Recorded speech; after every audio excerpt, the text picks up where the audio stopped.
La presencia de varios invitados. Vamos a empezar a presentarlos. Tenemos allí en la herradura a Romina del Pla, ex diputada nacional del FIT, docente.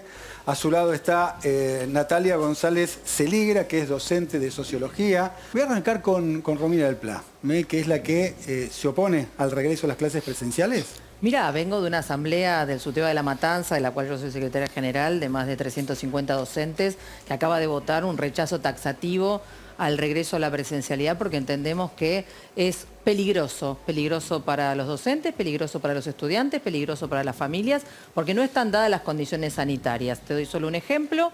Mientras se plantea que el límite de la tasa de incidencia tiene que ser de 500 casos en los últimos 14 días cada 100.000 habitantes para abajo, resulta que La Matanza, dato oficial del municipio, dado ayer, 541 la tasa de incidencia. ¿Qué quieres decir? Quiere decir que las condiciones sanitarias no están. Quiere decir que se están imponiendo un cambio de fase que no tiene que ver con que hayan bajado efectivamente al nivel que convierte en relativamente seguro. Seguro no hay, y además ya en otros países la tasa de incidencia es mucho más baja, es de 300, 350. Acá se puso 500. Bueno, pero si se pone 500 en un DNU, que valgan los 500 para todo el resto de las cosas. ¿Y por qué crees que volvieron entonces? Bueno, yo creo que es una decisión política del gobernador. Tendrá sus motivos políticos, claramente, tendrá que ver con su imagen, con la campaña electoral. O sea, ¿para vos es un tema de campaña, el tema de las clases? Sí, para mí es un tema de una decisión política que no tiene que ver ni con lo sanitario ni con lo educativo. Tremendo, ¿no? Porque la salud y la educación están por debajo de una campaña electoral, estamos fritos. ¿Y por qué digo que no es sanitario? Por lo que acabo de explicar, no están las condiciones sanitarias dadas que el mismo Ejecutivo Nacional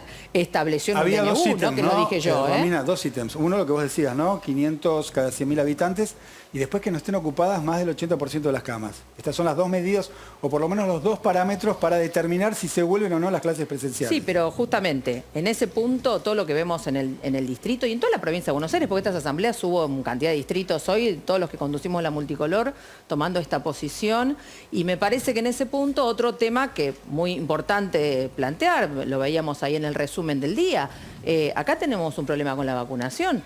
Todavía la vacunación a la mayoría de los docentes, pero y tampoco de la comunidad se ha completado. Acá hay una situación de extremo peligro. Estamos en la segunda ola y todo indica que con las nuevas cepas esto se puede agravar. Cuando se volvió a la presencialidad en marzo, sin las condiciones adecuadas, fue un factor de impulso de la segunda ola. ¿Y por qué decimos que educativa tampoco es una medida? Porque la presencialidad de la que se habla es una presencialidad ultra limitada, porque con las condiciones que tenemos se va a convocar a los estudiantes a ir una semana cada 2 o una semana cada 3 o una semana cada 4. Quiero hacer un punto acá porque hablabas de la vacunación de los docentes, vos sos docente, te quiero preguntar en primer lugar si estás de acuerdo o no con esta vuelta a la presencialidad en el conurbano.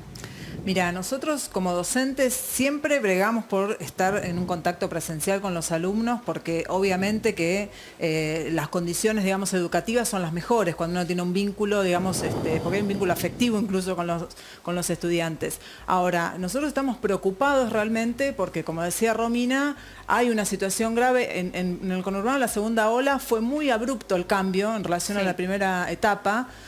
Nosotros ya el año pasado, en marzo del 2020, nos dijeron se suspenden las clases cuando no llegábamos ni a 200 casos cada 100.000 habitantes. Aprendimos un montón este año y medio los docentes. En 10 días nos tuvimos que comprar dispositivos, porque muchos no teníamos, poner internet en nuestras casas, pagarlo en nuestro bolsillo, readecuar el vínculo, la forma de dar las clases, etc. Y entonces a nosotros lo que nos genera bronca, digamos, es que se ponga, como vos decías, en debate, digamos, de campaña, tanto del gobierno como de la oposición, el tema de la presencialidad, cuando lo que no se discute es que en este año y medio no tenemos todavía garantizados que nuestros alumnos tengan dispositivos, tengan internet. Eso te iba a preguntar, según el INDEC, el año pasado el 40,8% de los hogares no tenía acceso a una computadora. ¿Esto cambió? ¿Ustedes ven que en los hogares mejoró, digamos, la asistencia del Estado para que los pibes y pibas del conurbano puedan asistir a clases virtuales? En realidad empeoró la situación, empeoró, o sea, yo trabajo en escuelas en La Ferrer,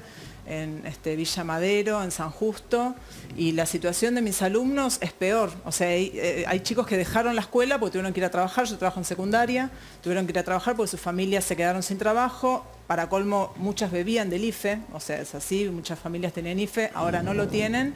Y empeoró la situación. Pero no hay una posición unívoca entre los docentes, porque, a ver, digo, yo lo escuché a Baradel apoyar la decisión del gobernador y otros gremios docentes de la provincia también.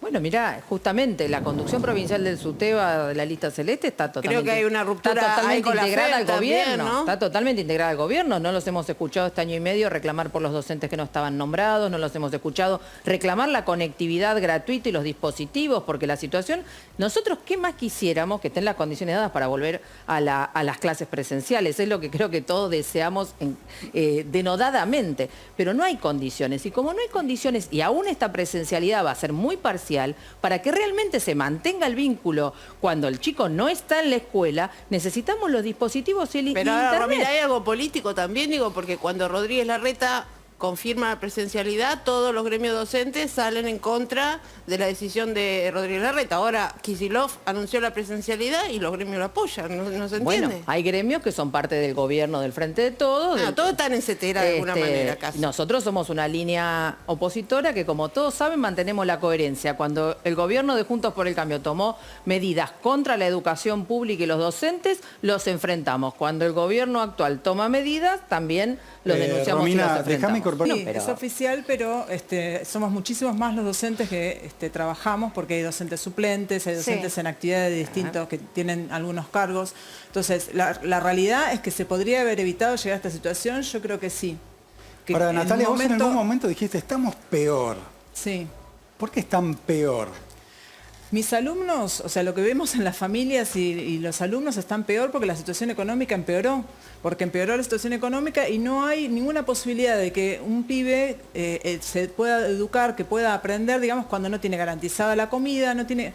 Nosotros en La Matanza tenemos desde el año pasado a esta parte un montón de alumnos que han sido expulsados de sus casas porque no pagan alquiler, o sea que los han desalojado, o sea no tienen ni vivienda. Entonces, en ese sentido estamos peor porque empeoró la situación económica y no hay algunas medidas que hubo el año pasado que el gobierno no tomó. Incluso los docentes en la provincia de Buenos Aires hay 50.000 docentes que venían, todos los años nosotros trabajamos con suplencias, o sea tenemos un régimen donde somos reemplazados cuando tomamos licencias. Bueno, esos docentes están siendo reemplazados por nosotros mismos porque no llegamos a fin de mes y hay 50.000 docentes que no tienen trabajo, que no accedieron. Es decir, nos sobrecargamos en la virtualidad con tareas, con más cargos, con más trabajo porque no llegamos a fin de mes y hay un montón de docentes que no pueden tomar tareas, no pueden tomar cargos porque no se crearon. El año pasado Kicillof creó lo que llamó el Plan Piedas y el Plan ATR, que era para llegar a las casas de los chicos que no tenían conectividad. Bueno, este año eso se cerró. En diciembre se cerró. No se volvió a crear y esos compañeros quedaron sin trabajo y los alumnos sin la posibilidad de un docente que los asista. Pablo, yo le quiero preguntar a las docentes que tenemos acá en el piso, bueno, si esta realidad ayudaría, yo creo que sí, básicamente sí, ¿no? Igual parece una solución entre tantos problemas, ¿no?, que se presenta en esta realidad, en esta coyuntura. No, y primero si llegaron esos aparatitos. Que Mirá, pero dijo uno por escuela, o sea, claro, por decía eso, uno por aula. Yo quiero decir, Vos no los viste todavía. Todavía no los vimos, pero suponete que estén llegando, Bueno, no lo voy a discutir. Dijo que Kicillof los compró, no dijo que están instalados, ¿no? Y uno por escuela, ¿cuánto sirve? Uno también? por escuela, ahí ya tenés un primer problema. Todo elemento tecnológico que pueda ayudar, obviamente sirve. El termómetro también sirve. Ahora, el problema es que muchos de los termómetros que hay en las escuelas no están bien calibrados o no funcionan y no han sido reemplazados. Muchos elementos elementales de sanitización como alcohol en gel en muchas escuelas no hubo. Y entonces vos date cuenta que si hiciéramos caso a lo que algunos que no circulan por una escuela creen, vos suponete que habilitás las 8 o 10 aulas de un edificio escolar, en el momento en que le llegó el medidor de dióxido de carbono a la sala del final del pasillo donde está la señora María, ¿entendés? Ya a esta altura o cerraron las ventanas o se quedaron abiertas y se congelaron todo, o cerraron la ventana y se contagiaron todo. Entonces, es realmente un problema. Es claro que con uno no alcanza. Yo quiero decir, hoy me dijo una inspectora, y bueno, tendremos 2 por escuela, abrirán 2 salones. Bueno, de ese tipo de presencialidades de la que se está hablando. Por eso nosotros decimos que esto es una estafa a la población también. ¿Una estafa? Y claro, porque los padres piensan que este anuncio es que entonces los chicos van a ir desde el miércoles. Es más, ahí no, lo que le van a volver a decir es que en una escuela secundaria que tiene 45 o 50 pibes en un aula, bueno, quizás le toca una semana cada 6.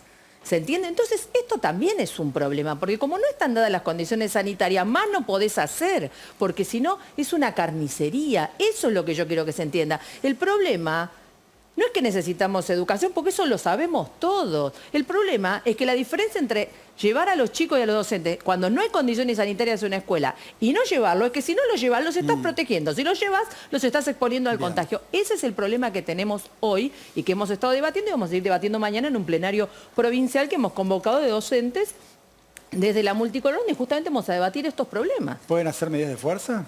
Sí, de hecho hoy votamos medidas de fuerza, paro de 48 horas, miércoles y jueves. Va a haber paro. Y de las seccionales multicolor, y por eso mañana vamos a hacer este plenario y seguramente van a tener un apoyo de muchísimos docentes de la provincia como un rechazo político a esto, entendiendo que no tenemos condiciones para volver a la presencialidad. Por ahora hay que garantizar el mejor trabajo virtual posible. Nos quedan 30 segunditos, se lo doy a Natalia para que cierre.